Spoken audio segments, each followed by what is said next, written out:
I think what it takes is a lot of time to learn and a lot of time to suck. I was really bad at a lot of things for long periods of time, but I didn't give up. I was given the latitude to learn and be able to fail and then pick myself back up again and learn and iterate and iterate and iterate.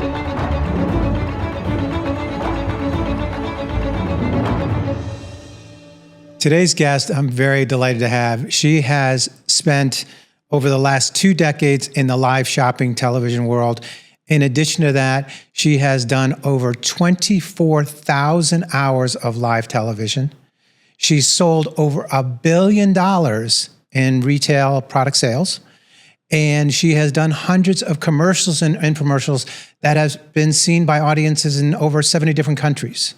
But today's really not about TV, television, live shopping. It's about trust, integrity, reputation, reinventing yourself. So today I am welcomed by Leah Little. Thanks for joining us. Thanks for having me. Thank you. Before we get started into everything about your current situation, let's take a step back in time. Who was Leah Little when she was just a little girl? Let's go way back in time. I was a playful little girl, the oldest of 3. My mother was a Broadway starlet before she had me. My father spent time in the seminary before he met my mother. And then when he met my mother, he left the seminary. And along came me. And along came you. And yeah, I had a really fun childhood. I grew up in my younger years in Michigan, playing on the snow, huge snowbanks. And in 79, if you're old enough to remember, the winter of 79 apparently was quite a thing. And so we all got in a great big van, and my father drove us in the snowstorm we were headed to Texas, but we ended up stopping in Tulsa. And I spent a few years in Tulsa, my junior high school years, and then grew up in Texas. I feel like Texas is my home because moved there just before my high school years. And did a little, my mom wanted me to do some acting. So there's some fringe things that I that I did. Wow. Small little acting roles in some small movies along the way. Is that where the bugs first started for you? As far as getting into this crazy world? This crazy world, when I was that young, I didn't even know about it. Okay. Yeah, I had no idea. I mean, I did a little acting in high school. Mm-hmm. Won a few awards, that sort of thing. But then I, wanted to have a career. I grew up in the 80s. You want to be important. And so I thought I was going to go to law school, study political science, got my degree in political science. Wow. Okay. And then I went to intern at the Law Enforcement Television Network. Okay. And I met a very important lady that kind of took me under her wing. So tell me a little bit about that. What was this important lady? What did she do? How did she inspire you? Well, that's the thing, right? There are people that come into your life that you don't know how they got there, how happenstance, how by chance that just happened.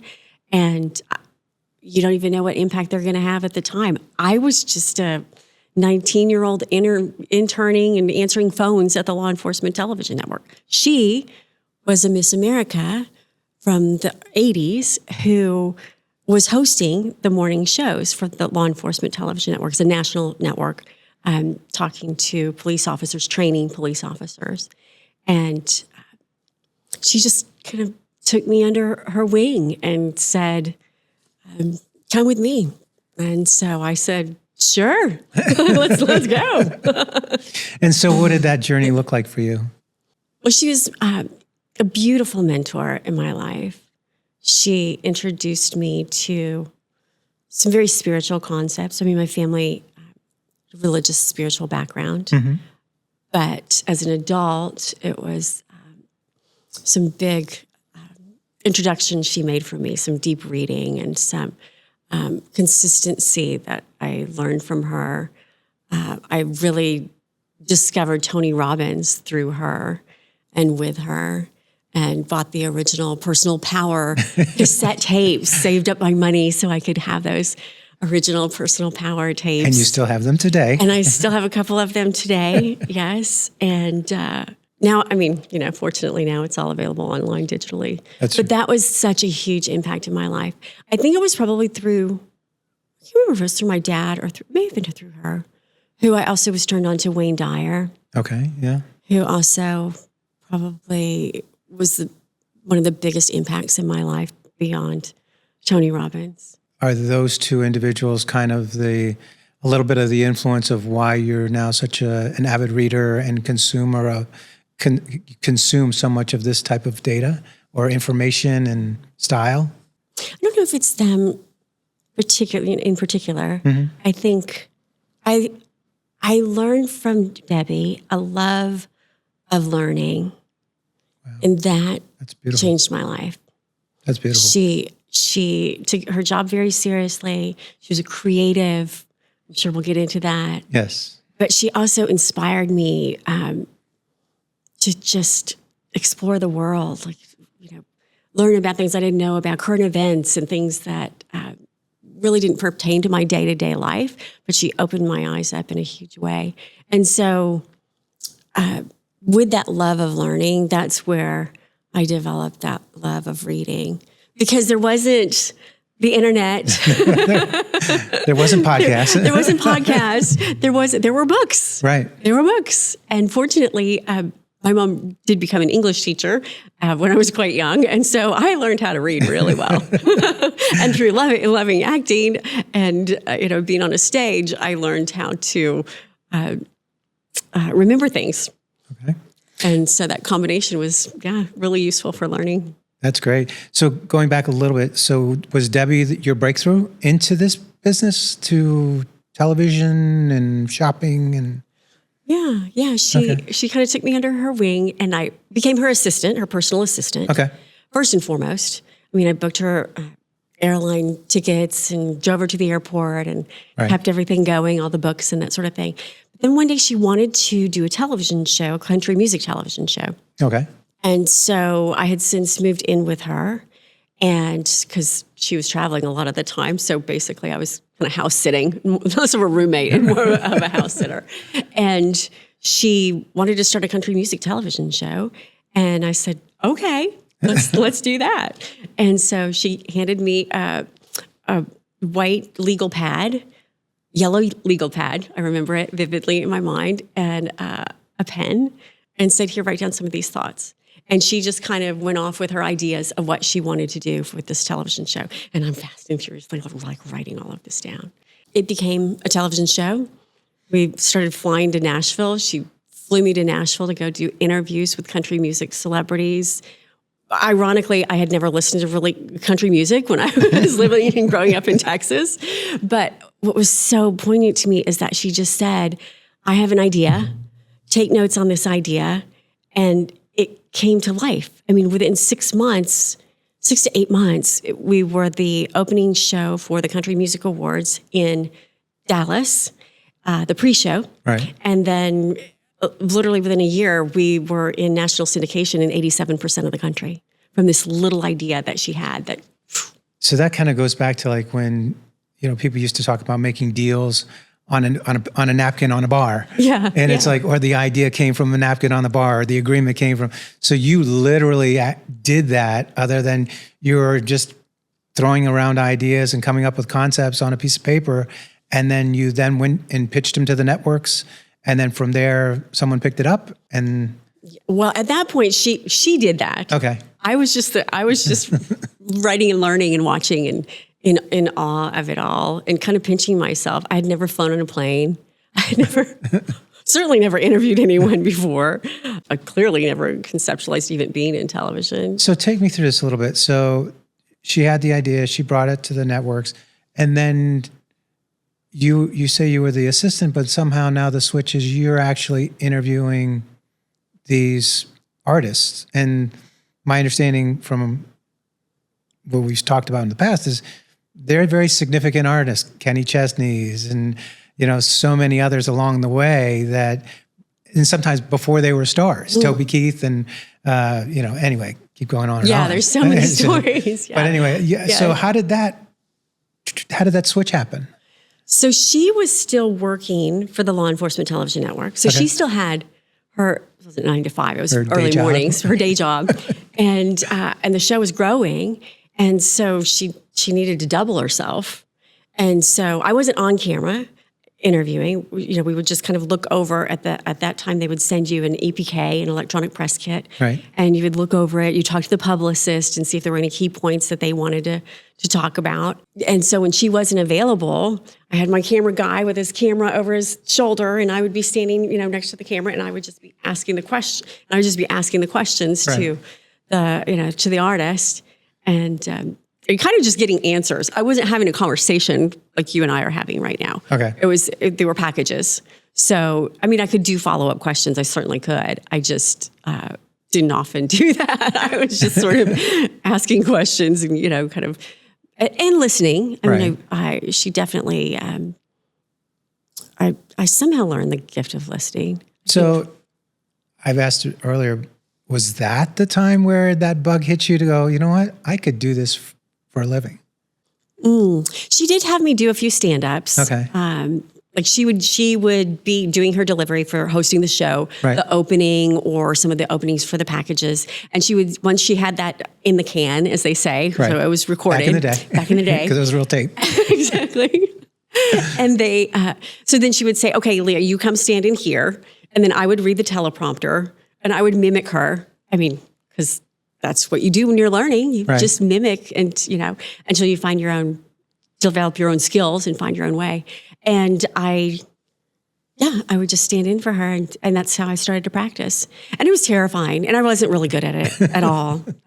So I first got the bug, to answer your question.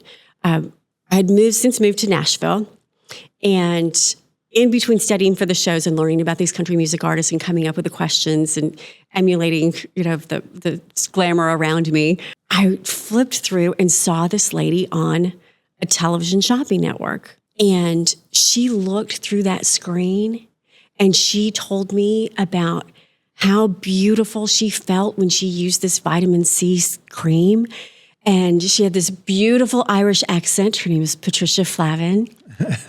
Always be dear to me. And I just thought, oh, I want to change people's lives. I want to help them with that conviction, with that, it's like she just reached into my soul and told me that I needed this and it was going to make me pretty. And I believed her. And still do today. It worked. And it worked. I think it was the connection. It wasn't necessarily about selling a product. It was the connection and the idea of making that connection through the lens, Right. having that. Absolutely. That's where the bug really hit me. The rest of it was kind of my training wheels and some fun along the way, of course, absolutely. interviewing artists. Sure. And then, because from there was the artist, and then you did the Dallas Cowboy Cheerleaders show as well. That was when we were still in Dallas. Okay. That was before the. Okay, that was before. And it was another of Debbie's decisions. Like, hey, what if we go and interview the Dallas Cowboy Cheerleaders? I was like, that sounds like a great idea. Let's do it. Having no idea what this would mean. So how long? Okay, so then it brings us to Country Nights, and then so from Country Nights, then you transition. Hot Hipping Country. Hot Hipping Country, excuse me. So, and then from there, you then took it to meet with Patricia. How did that connection kind of happen, or was it her? The show ran its course. Okay. We were in syndication, I think, 3 or 4 years. Okay. Which was pretty successful. Absolutely. At the time, in most of the country. And it was a very exciting time, right? This was early 90s. So it was the original Hat Acts. There was so much happening there I did one of the original interviews with Kenny Chesney before he even had released his very first album. Right. But so many amazing celebrities, from Tim McGraw and Faith Hill and Shania Twain, who's now making a huge comeback, right? A huge comeback, yeah. So many, so many beautiful memories there. So the show sort of ran its course, and I was looking around thinking, okay, what do I want to do? Now I'm in Nashville. What's next? What am I going to do? And I did start working for a television station. There was a small little station, and they had just started. Roy Spear, who started Home Shopping Network in Florida, had recently moved to Nashville. Right. And again, another just synergy that I could have never, you just don't know till you look back and putting it all together. Absolutely. So he had moved to Nashville. He set up a huge production facility. He took over a big Sam's warehouse. Oh, nice. And fortunately, right place, right time. I landed a producer job there because of my experience then being a television producer. And he decided he wanted to start a television station. So he decided that's what we were going to do, much like Debbie decided we were going to do this TV show. And so I'll never forget Shelley Maxwell, who was the general manager. She came in, we're all kind of getting started here. And she comes in with this little piece of paper and she's like, okay, we're going to start a TV station. And I was like, okay, let's do it. And so we there was a small group of us started a television station, and it was such an exciting time because we had a nice big budget to start a very small local television station. Right. Shelley wanted to really make an impact. So she was the first general manager to pick up Jerry Springer. Oh, wow. Okay. That's big time. Syndication. And that put us on the map for being a local startup television station in the middle of the Bible Belt in Nashville, Tennessee. Yeah, think about that. Yeah. A little controversial right in the Bible Belt. So we had so much fun just building that station. And sure enough, a few years later, wildly, Roy Spear wanted to sell this television station, and we had built it up in just a few years. It was an amazing accomplishment for him. And so then he decided he wanted to recreate Home Shopping Network in the same building because it was a huge production facility. It was much larger than a local television station would have ever needed. I just started thinking, oh, well, what's this? What is this about? And that's probably where I made the connection, started watching, like, what is QVC, what is HSN, what is Shop at Home, was where I found Patricia Flavin. So he connected the dots and made Shop at Home, correct? He had a small satellite network set up initially. Okay. And he let a number of us moonlight from our day jobs doing the television show, doing the television station, running the station. After we would get off work, we could go and do these live sales. And it would be this miscellaneous, product. It was this, everything from my first sale was a Terrell Owens football. And it was new at the time. It was like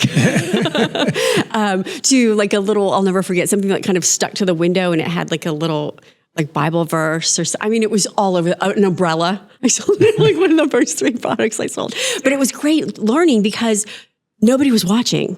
Right. It was at the time, having a digital station on satellite was not, I don't know how many there were, but there weren't many, and nobody was watching. Right. So you could really suck and still learn, and then you could learn fast. So let's go there for a second. You talk about learning, and okay, so I have had the privilege of over the last 13 years seeing you and being close to you, and you're evolved through the changes of that. And one of the things that I've seen is your dedication, your perspective.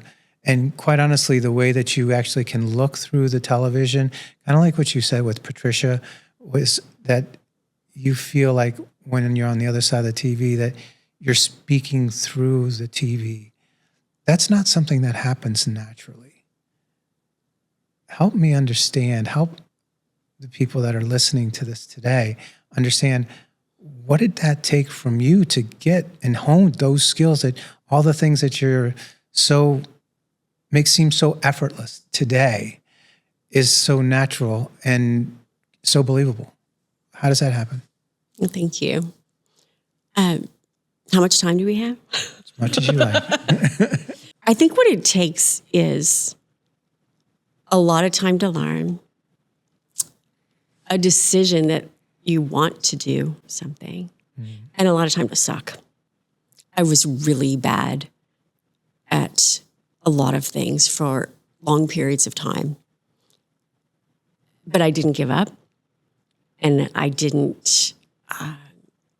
was given the latitude to learn and be able to fail and then pick myself back up again and learn and iterate and iterate and iterate.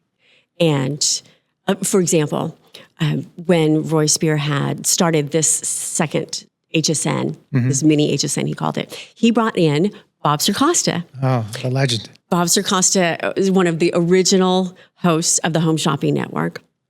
I remember being out of my mind because at this time I was like starting to study all these people and these personalities and learn, just kind of like when I studied the country musical artists, I started just, studying the personalities of home shopping. Sure. And Bob gave us a full training of like, here's how to begin.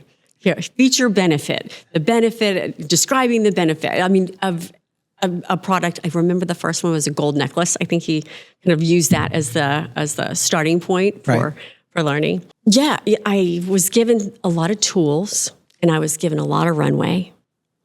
And with that, I was able to do a lot of learning. And I was really dedicated because I knew that I wasn't good at it. And so I would go and I would watch every single show. What would be the biggest learning for you that you took away from going from I suck at this to that now it's effortless? I don't know if it's ever effortless. It looks effortless. So, I mean, that's the perception is that, you do it so naturally that, oh, you just must be great at it. So that's my question is like, how do you go from sucking to making it look effortless? Yeah. What are the few things that you do that you've done over the years to make that happen? For me personally, personal development. It goes right back to Tony Robbins and Wayne Dyer, and here's the connection. Bob Circosta actually even said to us, you either have it or you don't have it. Okay. And I diametrically disagreed with that because I knew I didn't have it, but I knew I wanted it. And I knew I could get there. And I proved myself right. Absolutely. And he and I became great friends later. That is true. 15 years later. But it didn't take me that long to learn. It took me that long to get down to Florida. But it took a lot of introspection. And I would watch my shows and I would look at them and I would think, oh, I look uncomfortable, or why am I sitting that way? Or why am I sweating so much? Or why, when that person's talking, am I not listening to them? Right. Like, why am I stepping over them? Which happens a little bit because you're selling something. You're trying to keep that pace and go. You only have 7 minutes. You're right, exactly. The time is like, but what I learned in that is that the more I grew as a person, the more I grew as not wanting to do something to somebody, the more I learned real sales from the greats, like a Zig Ziglar, selling is helping. The more I learned the connection that, I mean, it's a gift to be in somebody's, at the time, living room. I mean, guess now it's, to be in somebody's hand. Yeah, exactly. In the palm of their hands. Exactly. But that's so I embraced that wholeheartedly. I would listen to cassettes, not podcasts, because there weren't podcasts. Right. And read books because the internet was just starting at the time. And there weren't, digital resources like there are now. Right. Which now I'm like a kid in a candy store, I can't stop. That is true. I will attest to that fact. Yeah. And it took a little while of evolution and just, and there were high stakes, right? It was like, it wasn't just, I was just learning personal development. I was learning myself, my fears, my patterns, my crutches, and I was learning to sell, to present products, to build rapport with people, to work on a clock, to do it all live in front of a camera and the people at home watching, but also the executives at the network watching, because you're in competition with your goal. And I mean, with other hosts, but it's a friendly competition. But I mean, but you have goals that you need to hit. So yeah, it was an expedited learning, I think, because of all of that. So how is that part of it, the evolution? Because live shopping, HSN, QVC, Shop at Home, wasn't evaluated by like, you did X amount. It was by the minute. Yeah, and it is by the minute. It is by the minute. So how did that transition go for you? And how did you evolve through the different phases of like going, oh, I'm just selling a product and I can do it. But now I've got to do that. I've got to sell 1,000 of them in 7 minutes. Or how was that transition? How was that feeling for you? Interestingly, before podcast came along, it was something that I actually did learn. And you hear a lot of people talking about it. Mm-hmm. You focus on the process. You have the goal of the outcome, like you know where you're going, right? What your target is that you want to hit, and then you focus on you prepare. I think 90% of anything is preparation. Yes. You know that. Yeah, it's all done before you sit down in that chair, or before that camera goes live, or before that director says in your ear 3, 2, 1. It's all preparation.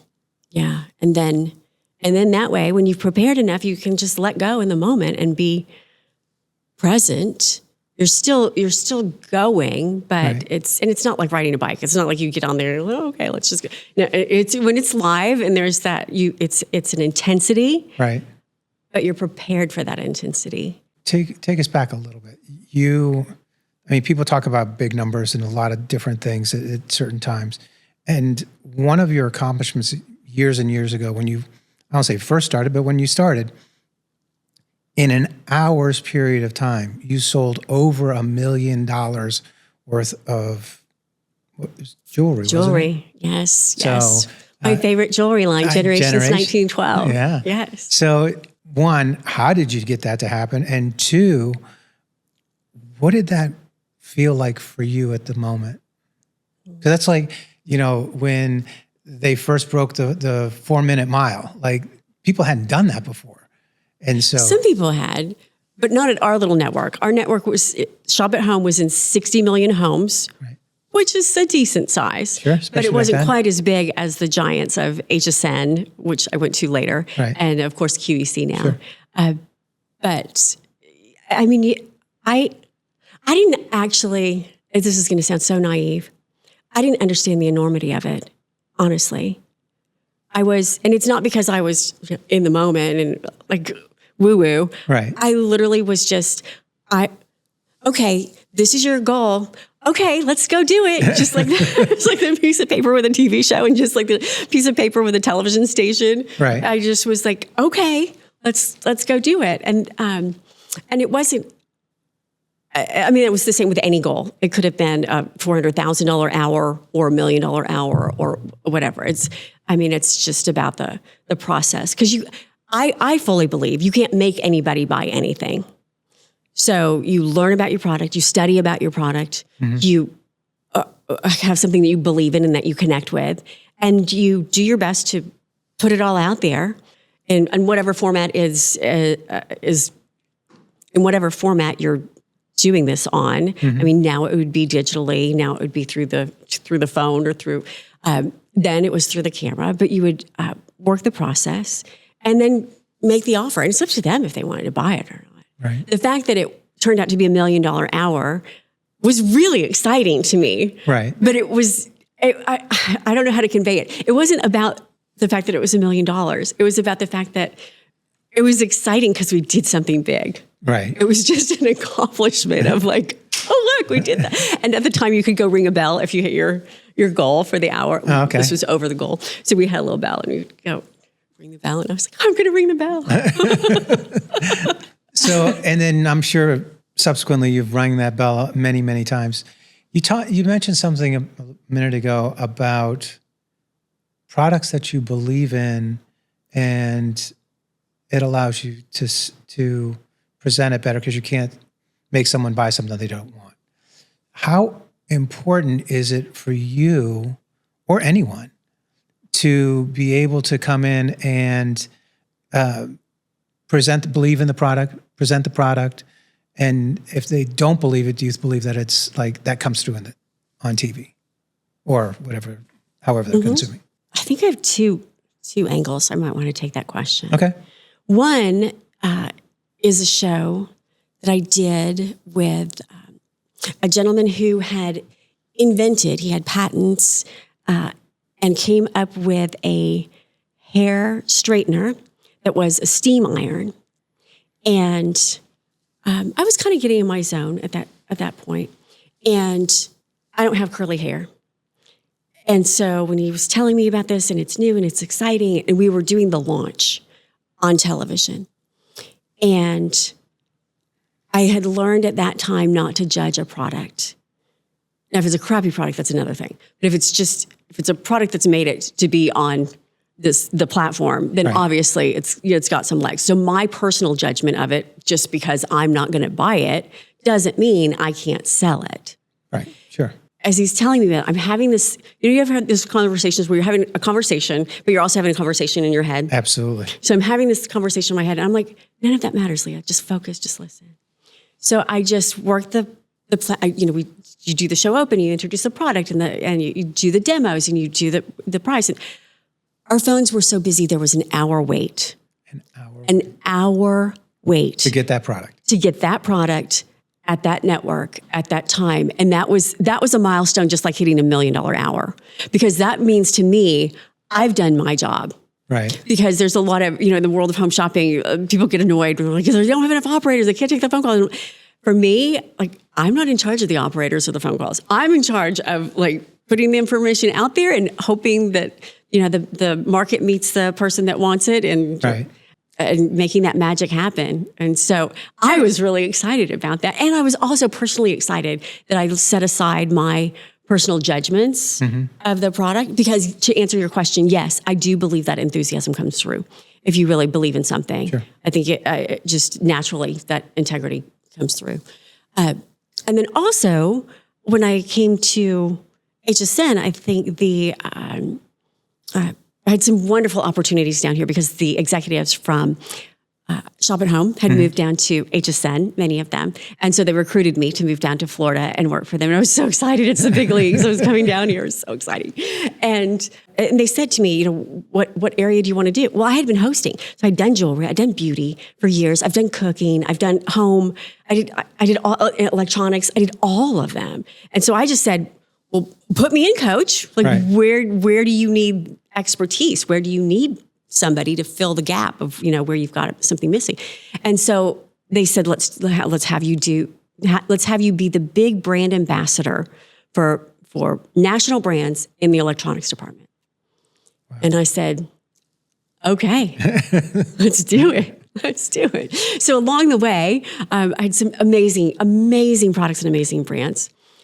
On occasion, I would, be doing some launching of some products that, I didn't fully understand. Or I took, I had to learn and really, sure. Not all of them were Bose and iRobot. So, but I don't know that I embraced it with any less excitement, but I do think there is something when you connect or you use it personally. Sure. Yeah. Then, there's a different, I don't like the word authenticity. There's a different real connection that shows through. You spent a lot of years building a lot of people's and brands' stories through television, story selling. What's something about Leah's story that you wish people understood a little bit more? I don't know that I think about other people's perception of me. Okay. I mean, I aspire to a Wayne Dyer of trying to be independent of other people's opinion. Mm-hmm. And you learn to be a bit impervious to that if you're going to do this type of work. True. Because if you aren't, it's going to be a hard road. Right. So I would say there's a beautiful quote from The Road Less Traveled and Scott Peck.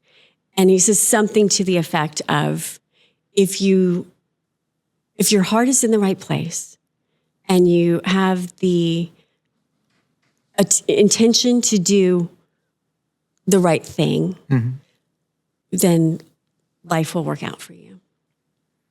It seems really simple. There's a lot to it. And right is not like righteous. It's just if you live from that place. Your personal truth. Yes, and have an integrity and things seem to work out. No, I didn't know that when I was young. It was only something I remember reading starting to read The Road Less Traveled, and you open it up and the first sentence is, life is hard. And I was like, oh, well, we're not reading this. It was in my young 20s. I opened it up in my mid 30s. And I was like, oh, yeah, life is hard. Let me rephrase the other question that I was asking you a little differently. Maybe not what do they look for you? You know, one of the things that Wayne Dyer talks about and says is that don't leave this world with the music left in you. And so what is that for Leah? More so, because I mean, we know you as a TV personality. We know you as seen you in infomercials and as a wonderful host and a great mother and everything else that can be imagined. So what is that for you though? Like what's next? Okay, we'll go with what's next. I mean, you well know, I probably watch more podcasts than anyone on this earth. I will not argue that. I mean, I'm up there. I don't want to oversell it, but I'm up there because I love it. I mean, I watched Lewis Howes go from this nervous interviewer, but I mean, a beautiful soul. You could tell he's grown into this amazing human full of soulfulness and sharing messages and interviewing people and touching lives. And now a dad with his, just the whole, I love everything about that. So, yeah, so I think having interesting conversations, talking with beautiful souls. I had the good fortune to do that with some interviews I did during COVID with Seth Godin and some authors that I really held in high regard. And yeah, that to me is the stuff of life. Sharing lessons that I've learned with people who it may help. Right. So along those lines, you've really, I don't want to say reinvented yourself, but maybe you've transitioned, gone through a lot of evolution, so to speak, because you've gone from interviewing celebrities or artists to live shopping hosts, to being one of the first Amazon influencers, to being a TikTok creator, to interviewing authors, and so many other. So through that, how do you keep reinventing yourself? What is it inside of you that keeps doing that? It's very generous of you, because I don't think it's inside of me. I do my best to read the room, and I feel, sometimes I just feel, and maybe it's because I also study the industry that I'm in, that there's something happening, that there's a change coming. And part of this exploration that I did with Amazon and with eventually with TikTok, with jewelry that I worked with, it was because in 2016, I could feel that the home shopping industry was changing. I remember like it was yesterday doing a Garmin presentation at Today's Special Value, the GPS, which is amazing that the GPS on your dashboard was still selling really well in 2016. Because it was integrated to many, many cars. Yes. But I had sold that product for so many years in different iterations of that product, but essentially same concept, same demos, Sure. different features. But nobody was buying it. I mean, not nobody. Our sales were off by about 20%. And with something like that, with an item that you're so practiced with, that you know the hot buttons, that you just, there's a rhythm to it. You do it for so many years. I mean, we do shows, 3 to 5 Garmin shows a week for 5 years. Like you figure it out. Right. Maybe not that many, because there were times where it's hot, it's not hot, but there were a lot. There was a lot. And I just felt like something is changing. And at the same time, they had just asked me to start selling the Roku. And so as a technology expert, I was like, well, if we're going to sell the Roku, then eventually the viewership on TV, on regular broadcast TV, is going to switch. Right? Like, I'll sell the Roku. Right. And I loved it. We watched so many shows and did so much with it. I love that. But then, yeah, so there was, I was thinking, I want to be on the precipice of what is new, because somehow I've learned to follow the greats that came before me of like, get out that piece of paper. Let's do something new. Let's let's go. So how did you? There was definitely a lot of markers that were out there that said, "Hey, this traditional industry is changing." For sure. But you also were an early adopter when it came to going towards Amazon Live, creating tape for that, and becoming what they call as the Amazon influencer there. So you were one of the very early adopters on that. How did you see that? I mean, how was that even on your purview to see that? I just looked around. I don't know. Maybe necessity, maybe wanting to, curiosity. And also as a consumer, I mean, I would say, I mean, I was telling you the other night, I was buying books on Amazon in, the early 2000s. Right. So I was a user before I was. I concur. You were before I was, even thinking about selling something on there. But when that platform opened up, I mean, by then too, there was the world of the internet, and you could, it's like, okay, what's next for a for a TV host? Where do you go? What do you do? So I had, questions along, obviously resources along the way. You've seen a lot of products over your career. You've seen some that have done well, some that haven't. What would you say are some of the key successes of, like, if there were certain factors that were consistent against the ones that were successful, what was that? Was there anything? I don't know if there's a tie that you can. I mean, I can tell you 1,000 stories of individual products and their successes. I don't know to weave them into like a playbook of here's how I see that. I mean, there's just been so many. There's some people that just don't give up on ideas. There's some that come to life like a Bose through brilliant minds at MIT. Right. There's some that come to iRobot with the government contracts that they had, and they were first, throwing out the initial robots into unmanned buildings to save the soldiers, and that evolves into a robot vacuum cleaner. Right. Like, the stories come from so many places. I mean, the ones that are near and dear to my heart are the Shark Tank ones where, it's mom and pop, and they had a brilliant idea and they were able to bring it to life. So these, in many respects, I think are extraordinary stories, and products and brands and things like that.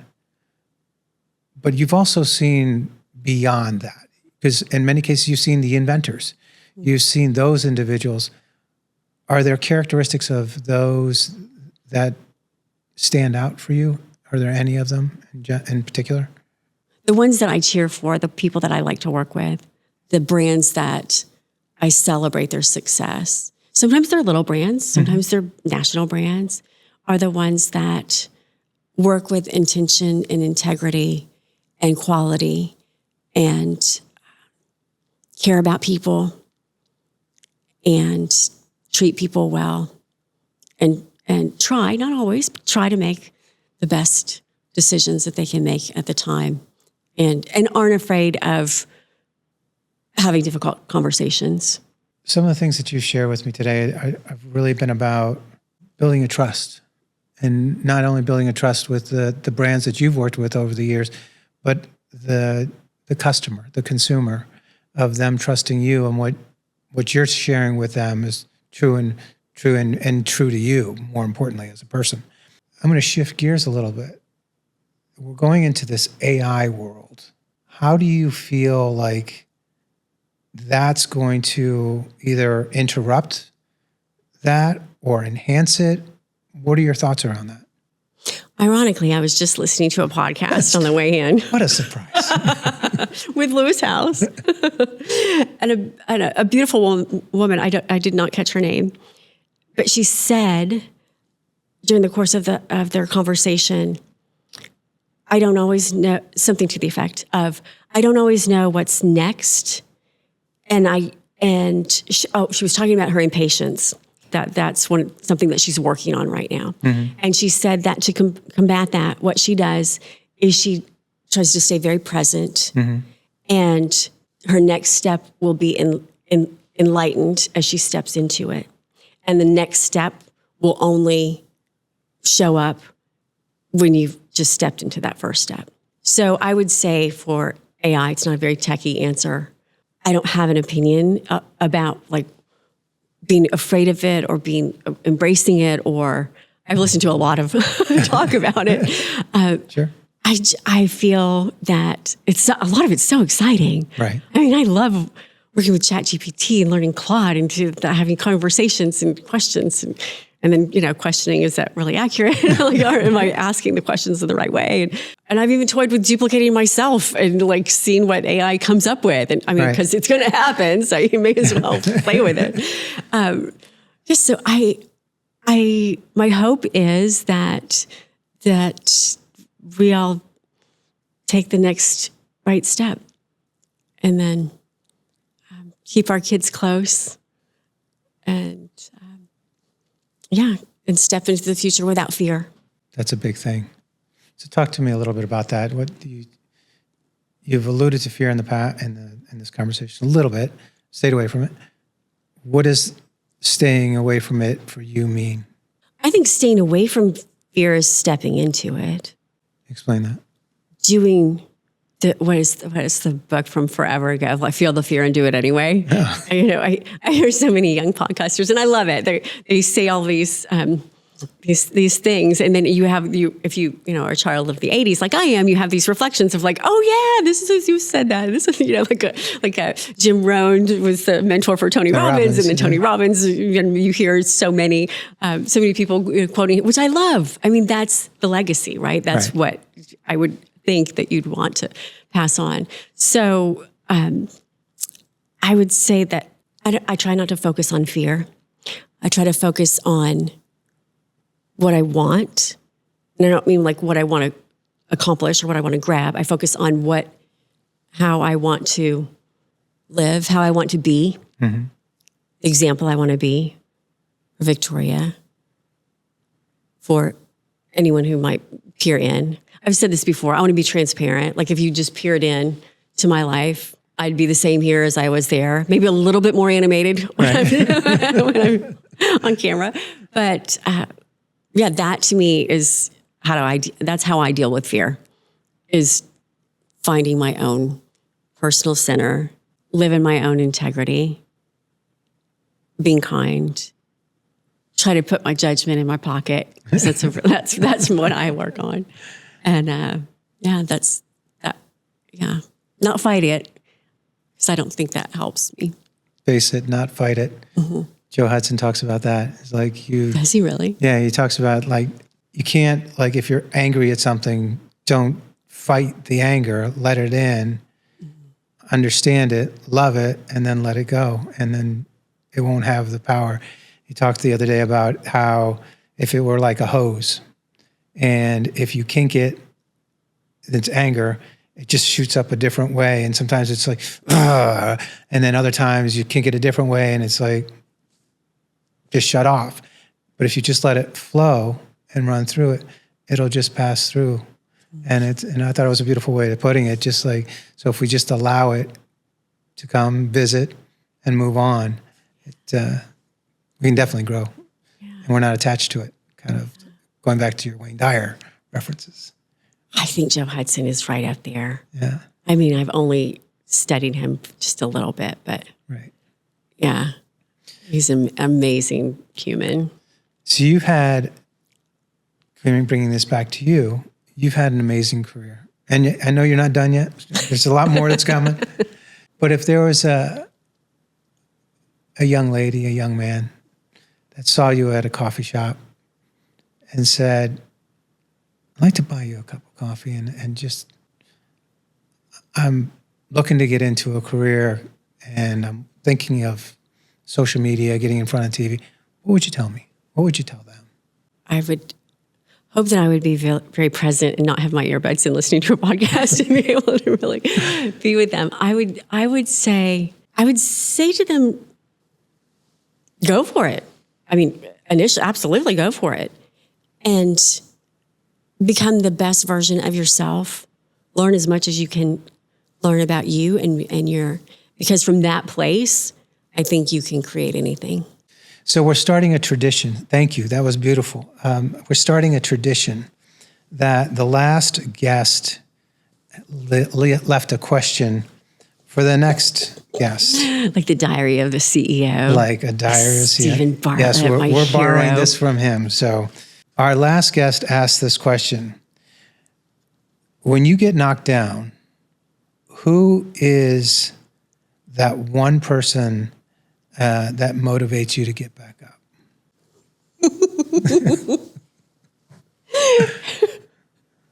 When I get knocked down, all I can think about is that beautiful song with Poppy from from the Trolls.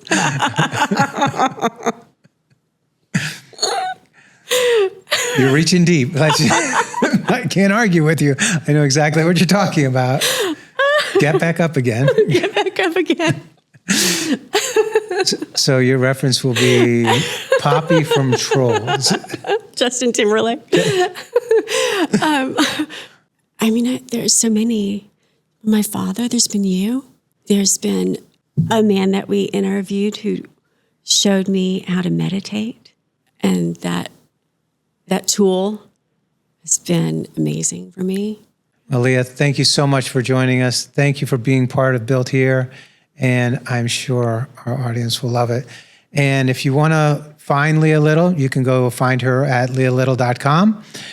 You can also see her on Instagram, TikTok, all of her handles, which we'll show on the screen as well. And for not only motivation, but inspiration. And if you're interested in getting into the world of being in front of the camera, she is a great person to watch and learn from. Leah, thank you so much for joining us. Very appreciative.